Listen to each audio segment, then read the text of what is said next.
Bem, o assunto que eu queria conversar com vocês hoje é um pouco sobre o que é arte baseada em dados, né? A gente não tem um pouco esse termo ainda muito bem definido em português, data art.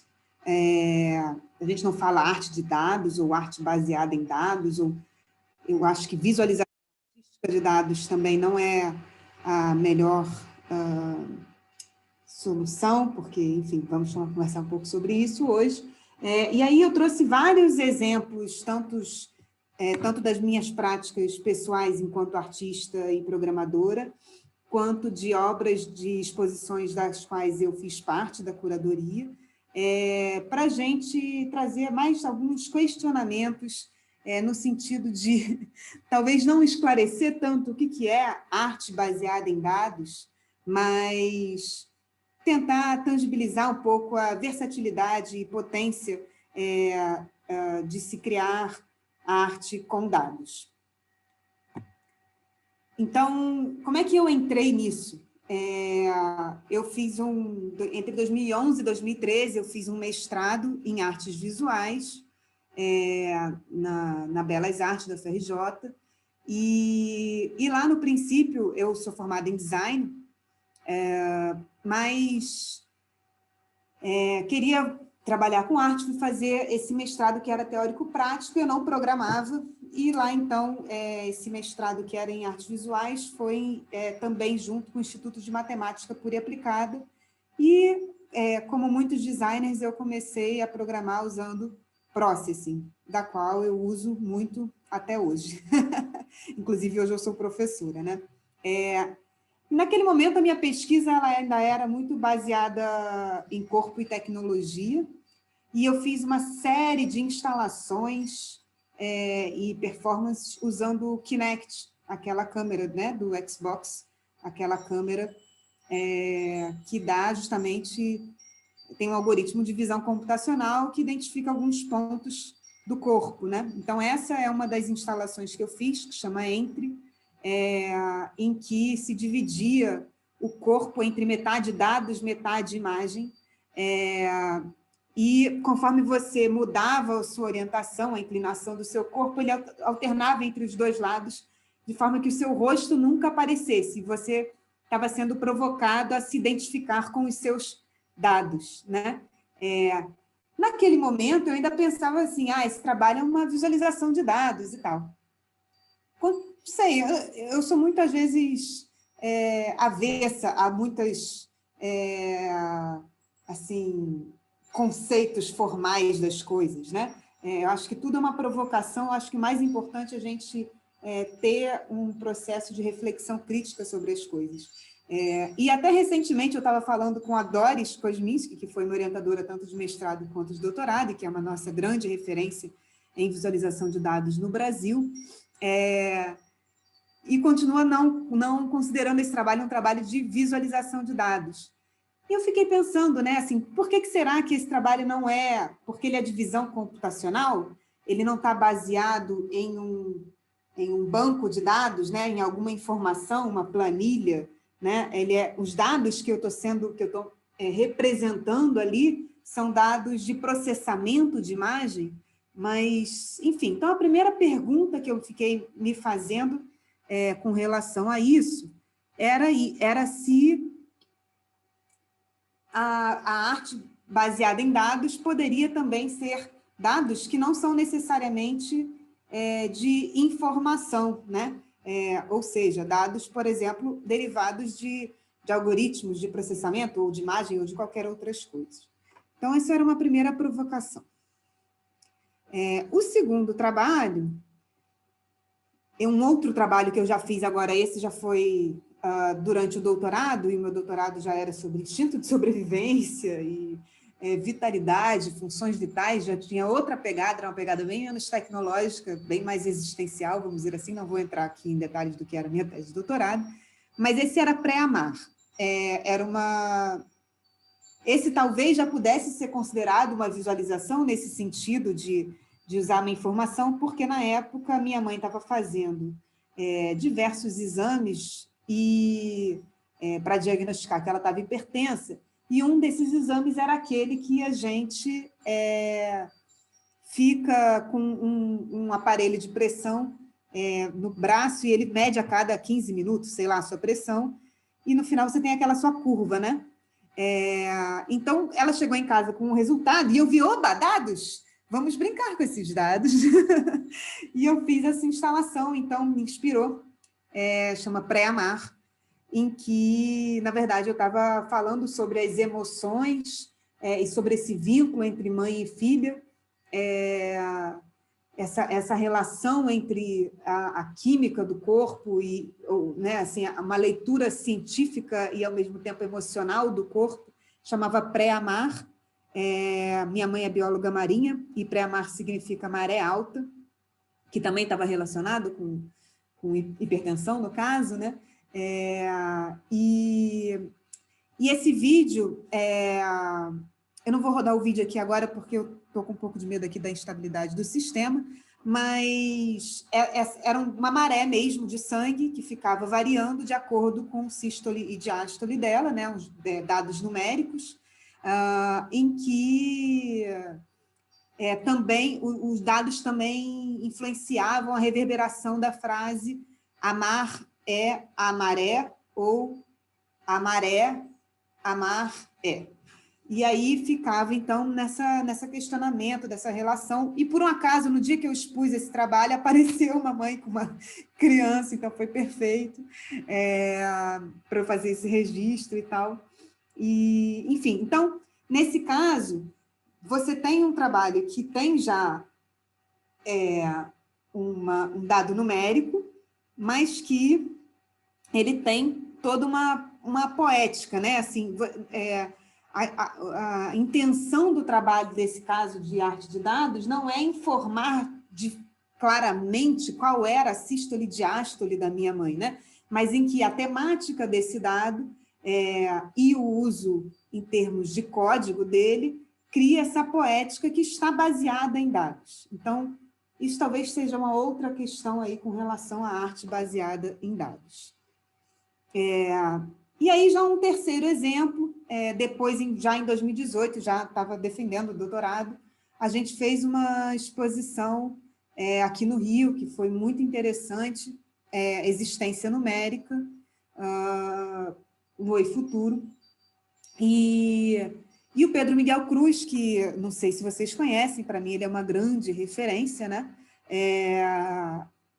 Ele era o nosso artista de destaque, ele tinha 4 obras nessa exposição, e uma delas, que era a primeira que a gente quis, né, na curadoria, era eu, Doris e Luiz, e a primeira obra, quando a gente definiu esse nome Existência Numérica, eu falei, tem que ser o coração do Pedro, né?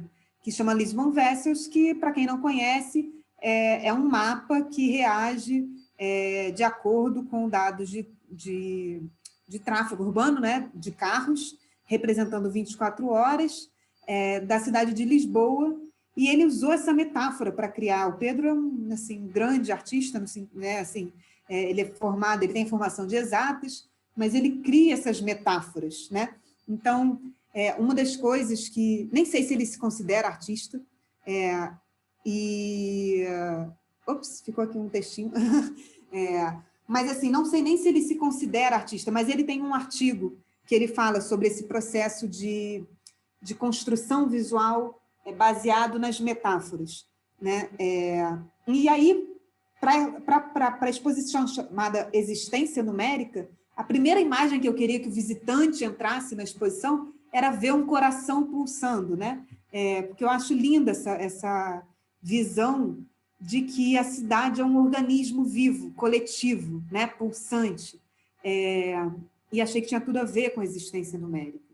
Então, as metáforas visuais também podem ser um recurso para quem está criando arte baseada em dados. Um outro trabalho que também estava na nossa exposição, que até ele ganhou o Information is Beautiful Awards, depois, que é o Dendrocronologia da Imigração, na verdade, o que ganhou é esse da esquerda, que é a obra mais conhecida, que ele usa a metáfora, ele também usa a metáfora, ele usa a metáfora dos anéis de árvores para contar a história de uma nação que é a imigração para os Estados Unidos.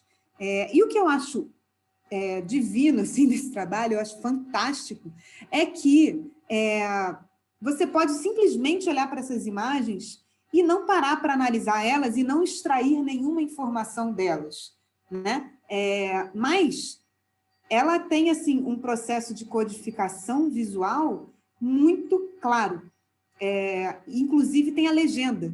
Então, para um olhar mais atento, você pode simplesmente, e que conhece um pouco do repertório histórico, o da esquerda é imigração para os Estados Unidos, vindo de outros continentes ou países, e o da direita, ele aplicou o mesmo algoritmo que ele já tinha desenvolvido, e na curadoria a gente queria que tivesse um pouco de vínculo com algum dado mais local, para que os visitantes também pudessem se relacionar, né?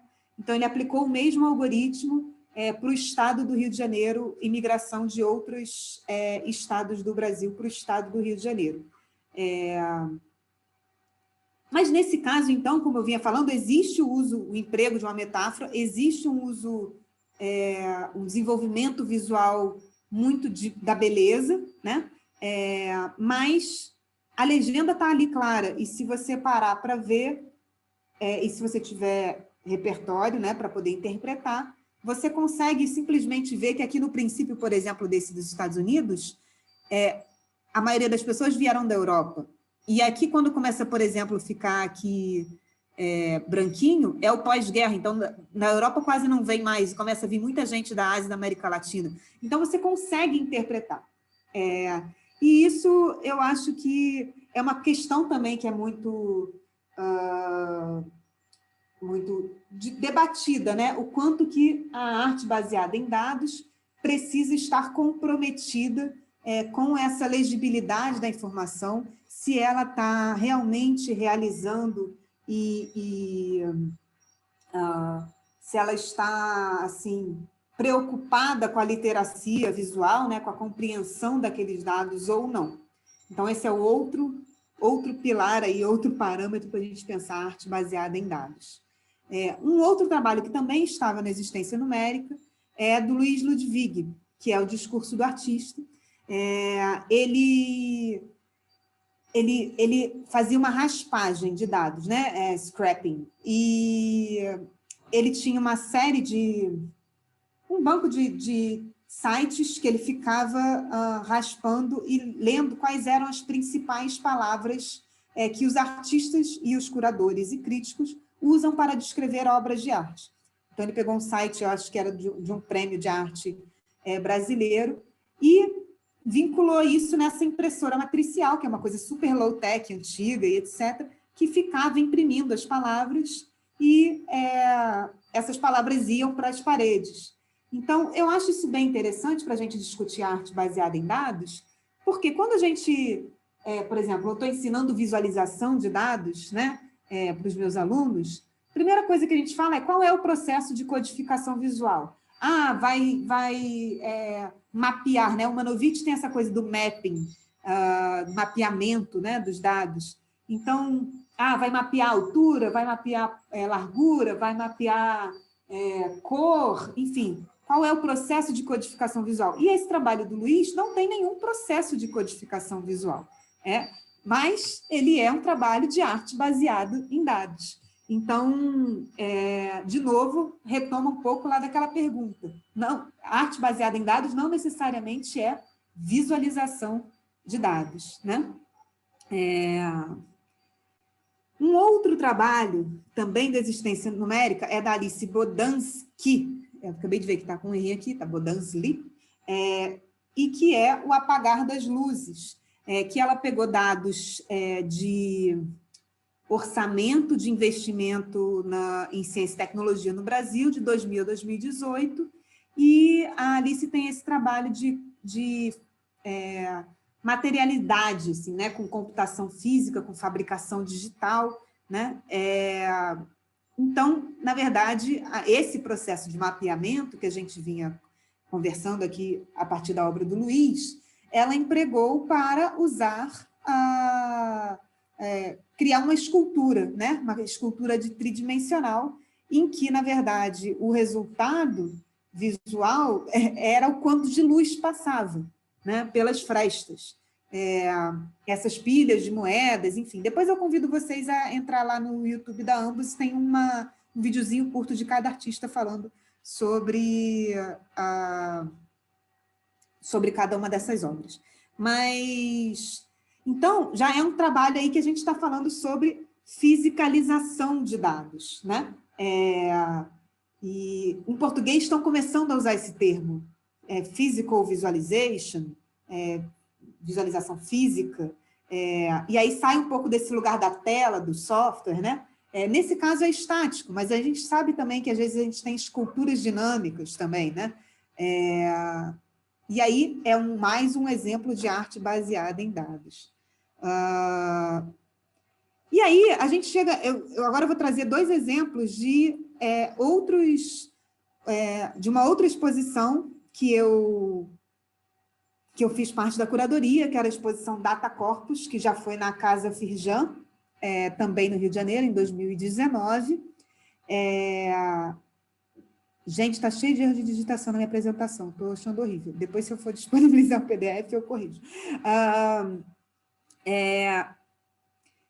Que não era por exemplo, a existência numérica, ela era, como premissa, né, da curadoria, ela era uma exposição de visualização artística de dados.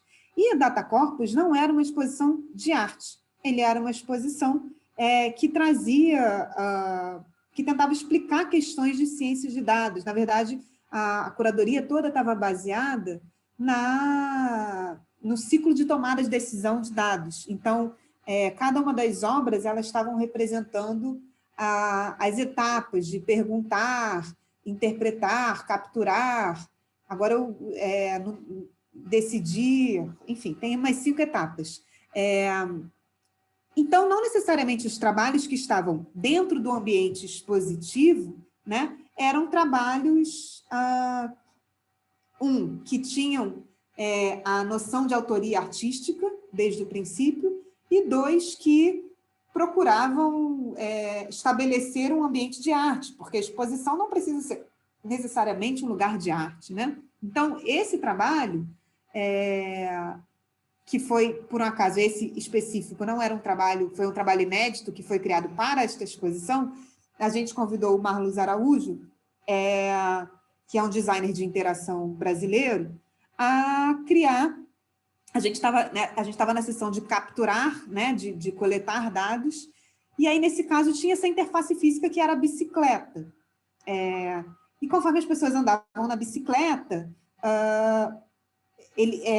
tinha todo o sistema que ia coletando quanta distância, né, tinha sido percorrido, e aí você tinha esse painel gigante que ia te apresentando tanto o quanto você já tinha andado, mas tanto o quanto que todos os visitantes juntos tinham andado. E aí, eu acho interessante esse lugar também, né? Porque, de novo, não é um dado de um banco de dados original, mas é um dado de interação, né? É um dado dinâmico que está sendo construído pelo visitante. E aí não me importa muito também se é um trabalho de arte, mas que ele está dentro de um ambiente expositivo e que ele está conectando as pessoas naquele sentido, enfim, que é uma possibilidade do ambiente da exposição, e que tem uma interface física, embora a visualização seja, de novo, dentro de um software, dentro de uma tela e tal. E a gente vai expandindo um pouco esse repertório de meios e mídias, né, a serem utilizados com esses trabalhos, que eu não sei se é um trabalho de design ou de arte, ou de... O que é, né? Assim, esse trabalho que é com dados de interação. E aqui, o último exemplo, assim, para a gente poder fazer essa provocação, que é o panorama educacional, Educational Landscape, do Mapping Lab. O Mapping Lab ele é dirigido pela Carolina Passos, uma arquiteta brasileira, e esse trabalho, de novo, ele não foi pensado para ser uma obra de arte, aliás, ele não foi pensado para ser para um ambiente expositivo. Ele é um site que você entra, se vocês entrarem lá, e você navega nesse mapa, tá? Então, por exemplo, esse trabalho ele precisou ser adaptado para o ambiente expositivo. A Casa Firjan, ela tem um Fab Lab, né? Um lugar de fabricação digital, com todos os recursos, enfim. Então, essa interface que está sendo acionada aqui, os filtros que, a princípio, que você clica normalmente no site, quando você navega no site original, foram adaptados para você ter uma interface física com botões, né? Já que a gente não queria usar a tela touch, por exemplo. Então, esse totem foi criado para o ambiente expositivo. E, além disso, eu acredito, assim, esse trabalho, ele mapeava dados de escolaridade geolocalizada nas cidades do Rio de Janeiro e de São Paulo. E esse trabalho foi um dos trabalhos mais postados no Instagram, quando a gente fez... quando eu faço exposição, que eu sou curadora, eu fico a louca do Instagram. Eu fico, assim, querendo ver tudo que as pessoas estão postando para ver como é que é o impacto, né? Eu vi mais cedo, teve alguém que perguntou em alguma palestra, acho que foi da Federica, né? Se ela tinha retorno sobre os leitores dos jornais que viam as visualizações deles. Eu acho isso muito triste de quem cria visualização. Não sei se vocês se identificam comigo, assim. Eu, quando crio exposições, eu não posso ir para a exposição todos os dias, eu fico a louca procurando no Instagram o que postaram sobre a exposição, para justamente saber, né, o quanto que essas visualizações estão, ou as experiências artísticas, enfim, estão impactando, o que as pessoas estão postando em termos de imagem, qual tipo de legenda elas estão fazendo, enfim. E eu consegui observar que essa obra era a obra que mais foi postada dessa exposição. E tinha um caso específico, que não está sendo representado aqui nessa foto, mas que era você ver, dentro da cidade, fronteiras de desigualdade social muito evidentes, e que é óbvio que a gente já sabe dessas fronteiras, nós que vivemos nas nossas próprias cidades, mas que, ao visualizar aquilo, ficava ainda mais potente, né? E aí, eu me pergunto um pouco sobre isso, né? Que esse é o tópico que eu tenho agora me dedicado mais, que é a visualização de dados como meio de sensibilização. Porque eu acho que a gente tem muito...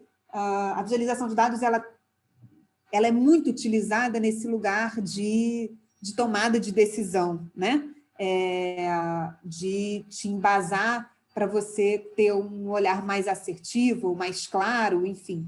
Mas a sensibilização, ela ainda não está nesse lugar de qual ação que você vai fazer. Mas agora, assim, qual é o gatilho que vai fazer você ficar, de fato, incomodado com aquilo, ou fascinado com aquilo, né? Ele é um lugar que está mais próximo da arte, talvez, também. E eu, como sou uma pessoa também muito próxima das questões socioambientais, também sou professora de design socioambiental, estou muito preocupada com isso, né? Como é que a visualização de dados pode contribuir para essa sensibilização das pessoas em torno dos assuntos? E essa clareza desse tópico, na verdade, veio muito com a Covid, porque a gente viu uma enxurrada, 20 milhões de gráficos e dashboards e etc. sobre dados de Covid, mas em muitos lugares, principalmente no meu país, inclusive, né, no país de muitos daqui que estamos aqui, tem muita gente negligenciando esse assunto.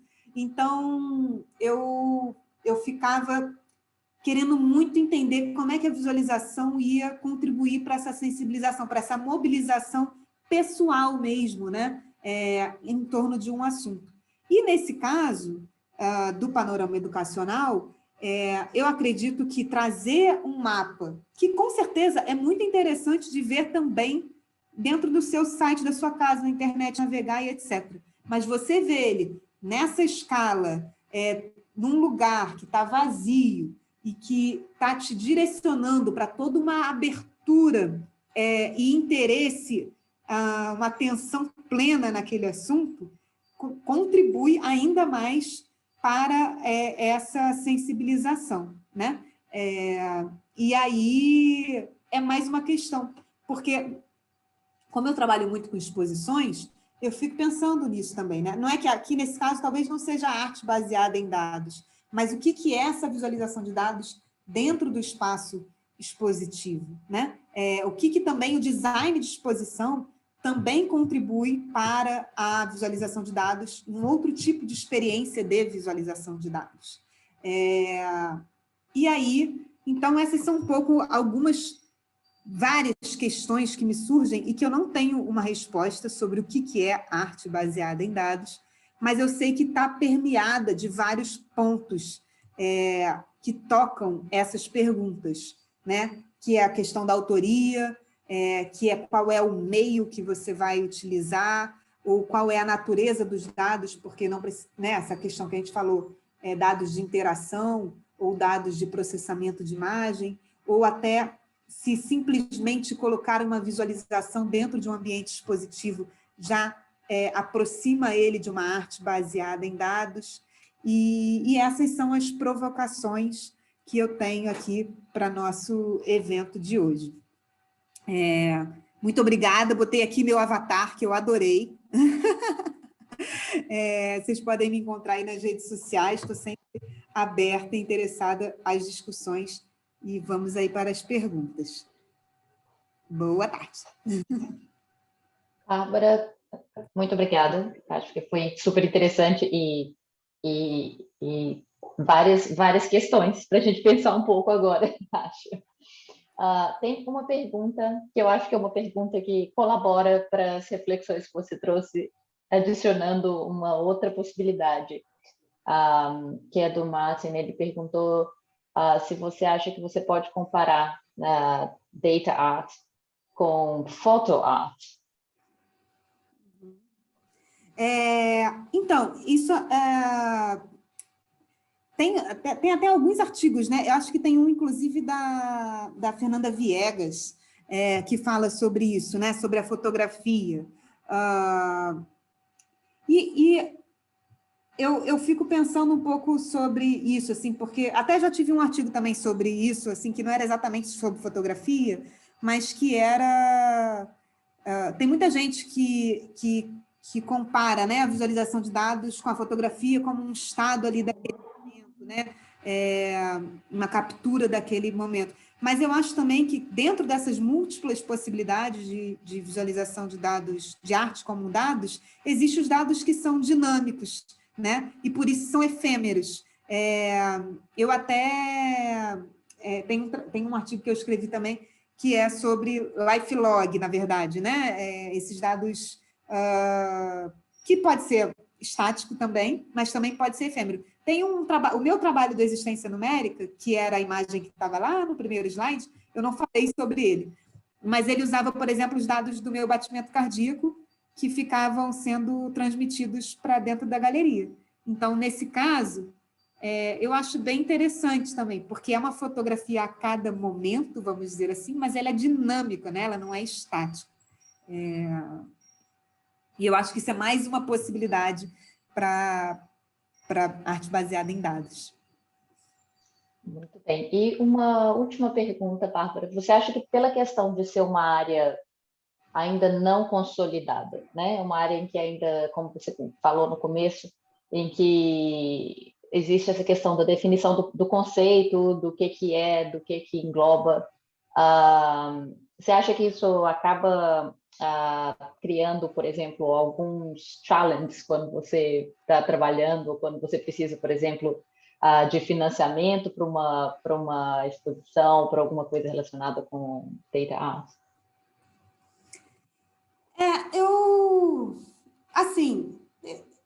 Eu acho que dá para fazer arte baseada em qualquer tipo de dado, assim, acho que o tipo de dado não é o que vai determinar se é arte ou não, né, assim, e a gente tem vários trabalhos, assim, tem aquele...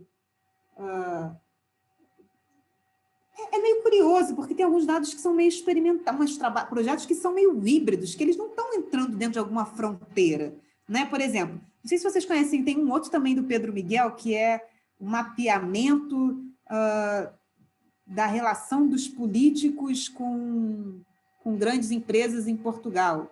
Só que ele representa cada bichinho cada político como se fosse um parasita mesmo, um inseto, que fica circulando e tal. E aí é interessante, porque assim, é um assunto super sério, sabe? E que teve que fazer toda uma coleta de dados bem estruturada, enfim, que é dados relacionais, né? Tem políticos que têm relações com várias empresas, enfim, mas que tinha justamente essa coisa da autoria, que tinha uma mensagem, que tinha já até um posicionamento crítico e coisas desse tipo, né? Então, acho que não é exatamente o tipo de dado, assim. Acho que dá para fazer arte com qualquer tema, na verdade. Não sei se respondeu a pergunta. Não, sim, e eu acho que com certeza não tem qualquer. E não só arte, acho que tudo, né? Os dados eles podem ser interpretados de maneiras muito. E eu acho que hoje foi um exemplo, porque a gente viu pessoas trabalhando com dados de maneiras tão distintas. A gente teve mais cedo o Jaime, que estava trabalhando com essa questão da exposição, que ele estava usando dados e usando de uma maneira mais artística. Eu acho que a gente viu exemplos bem variados aqui hoje de como é dinâmico o mundo dos dados, na verdade. Muito bem. Muito obrigada, gente. Estou adorando aqui, se consegui assistir algumas e queria agradecer de novo a Carol pelo convite e a Raquel, já estamos sempre aí lá no Data Woman Latam. Muito obrigada a todo mundo aí. Eu vou agora também ler o chat para ver o que vocês ficaram falando enquanto eu falava. Muito obrigada, Bárbara. E estamos falando que foi muito inspirador, na verdade, é o que o chat está dizendo. Eu vou te dar um summary. Tá Mas ótimo, muito obrigada, então, Bárbara.